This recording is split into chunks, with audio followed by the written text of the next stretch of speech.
একটু কথা বলো, আমরা তো পেশেন্ট হতে পারি। ভাই একটু কথা বলো না। তোকে আমি আপনাকে বলতে পারবো আদারওয়াইজ আমার কাছে ব্রেকিং নিউজ চ্যানেলের সরাসরি গ্রাউন্ড আমরা এসেছি বীরভূম কুতুবগ্রাম। বর্তমানে কলকাতাতে জব করি, সেখান থেকে আমি খুব কষ্ট করে ছুটি নিয়ে এখানে এসেছি। আমার বাড়ি মালদা টাউনেই।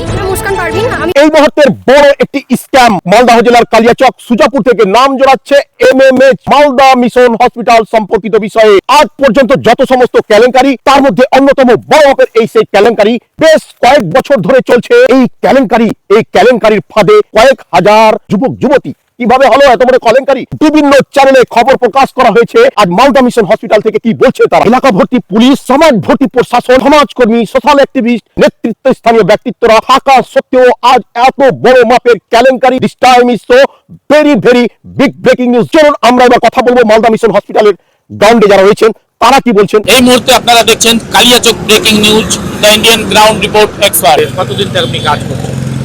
আমি 9 মাস থেকে কাজ করছি। এ নাকি 4-5 হাজার লোকের কাছে যারা কর্মী নিয়োগের নামে 5,000 করে টাকা নেওয়া হতো, আপনার কাছেও কি নিয়েছে? না, আমাদের কাছে নাই। আচ্ছা, মানুষের কাছ থেকে নিয়েছি। আচ্ছা, তো কি বলে নেওয়া হতো? এটা আপনার ড্রেসের জন্য। ড্রেসের জন্য। আপনি এখানে মানে কি পোস্টে আছেন? আমি security guard. Malda mission hospital অভিযোগ রয়েছে 4 থেকে 5 হাজার লোকের কাছে 5,000 করে টাকা তুলে নেওয়া। এই যে হচ্ছে রিসেপশন, যেখানে আদৌ কি 400 বেডের হসপিটালের পরিকাঠামো এরকম একটা রিসেপশনে হ্যান্ডেল করা যাবে? একটু আমি লিফটটা দেখানোর চেষ্টা করব। এই লিফটে কিন্তু 400 বেড কি চলবে? একটু আরো উপরে ওঠার চেষ্টা করছি। এইখানে কিন্তু আমি গ্রাউন্ডে এসেছি যেখানে কোনো কাজ করা নেই। ভাই একটু কথা বলো, আমরা হসপিটালে এসেছি, আমরা তো পেশেন্ট হতে পারি। ভাই একটু কথা বলো না। যাই হোক ভাই কথা বলবেন। বিগত দিনে খবর এসছে। আমি একটা কথা বলি, আমি স্টাফ ল্যাবের আমার দায়িত্ব থাকে। আমি ল্যাবের রিপোর্ট সম্পর্কে আমি আপনাকে বলতে পারবো, আদারওয়াইজ আমার কাছে কোনো ইনফরমেশন। আচ্ছা, হসপিটালে কি ওই ঢুকেছে, বেড ঢুকেছে? বেড তো রাখা আছে, ভিতরে গিয়ে দেখতে পারেন। আর লিফটে কতটা চওড়া আছে দেখেছো? লিফট আমি সেটা তো আইডিয়াতে বলতে পারবো। লিফট আচ্ছা, এই লিফটটা বাদ দিয়ে কি আর লিফট আছে?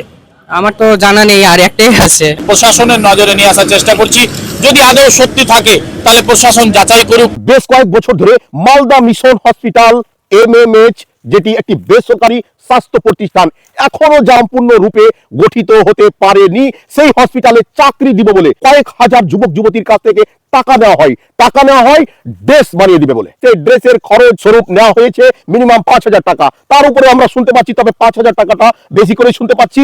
এইভাবে রাজ্যের একাধিক জেলার বেকার যুবক যুবতীরা তার ফাঁদে পড়ে টাকা দিয়েছে এবং বেশ কিছুদিন পার হয়ে গেলেও তাদের চাকরির কোনো খবর পায়নি। তখনই কিছুজন ছেলে মেয়ে তারা অভিযোগ করে যে তাদেরকে চিট করা হয়েছে। আমরা কিন্তু মালদা মিশন হসপিটালের কর্তৃপক্ষ তাদের সঙ্গে কথা বলার চেষ্টা করলেও এই মুহূর্তে তাদেরকে না পাওয়াই আমরা কিন্তু সরাসরি সেই ভিকটিমদের মন্ডল, আমি বুথনি দিয়ারা থেকে। কিন্তু এখানে এরা এমন ভাবে মাইন্ড ওয়াশ করছে যে টাকা দিলাম আমি প্রথমে 5,000 দিয়ে, তারপরে কিছুদিন পর চলে যাচ্ছে। আমি ফোন করছি, ফোন রিসিভ করে না। আমরা সেপ্টেম্বর মাসে এখানে এসেছিলাম, দিয়ে আমাদের ইন্টারভিউ নেওয়ার পর বললো 5,000 করে টাকা লাগবে। আমরা 5,000 টাকা আমাদেরকে বললো যে দেশ বানাবার জন্য 5,000 টাকা লাগবে। আমরা দিয়ে দিলাম, আমার হাজব্যান্ড ওয়াইফ আমরা দুজন 100 দিয়ে 20,000 টাকা দিয়েছি। দিয়ে বললো যে তোমাদেরকে 3 মাস পর আমরা জানাবো। 3 মাস পর তো কোন কন্ট্যাক্টই নেই। আমরা উল্টো কল করলাম, তো কলটা রিসিভ করেছিল, বলছে আর 3 মাস পর হবে। এমনি করে আমাদেরকে 7-8 বার ঘুরিয়েছে। এবার আমরা এসছি তো বলছে টাকা দেওয়া হবে না, আবার ডেট দিচ্ছে আমাদেরকে। তা আমরা যে বীরভূম বাড়ি আমাদের ডুমরগ্রাম, আমরা কলকাতায় কাজ করি, ওখান থেকে আমরা রোজ আসতে পারবো? থানায় যাবো আবার আমরা। আচ্ছা, আপনার নাম? আমার নাম হচ্ছে রুজদা পারভিন। এসছেন কোথা থেকে? আমরা এসছি বীরভূম ডুমরগ্রাম। কতজন এসছে? আমরা 4 জন এসছি মোট।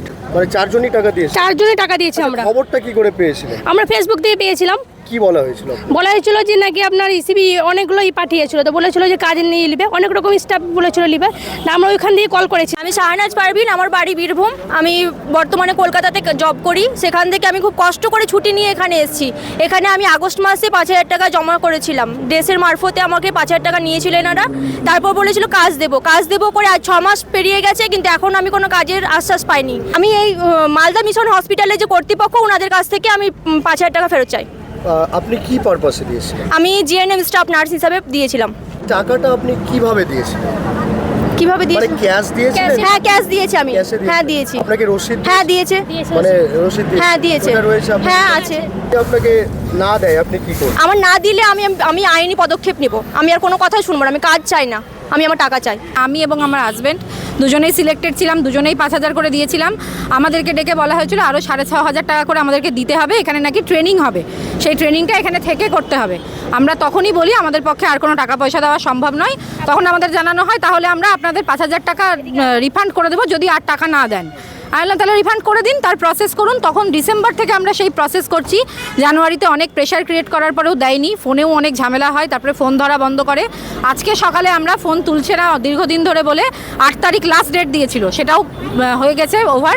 দেন আমরা এখানে আসার পরে অনেক কিছু ঝামেলা হয়। ওরা তখন আমাদের দুজনকে ডেকে এবং আরেকজন ভদ্রমহিলাকে ডেকে 3 জনকে ফেরত দিয়েছে।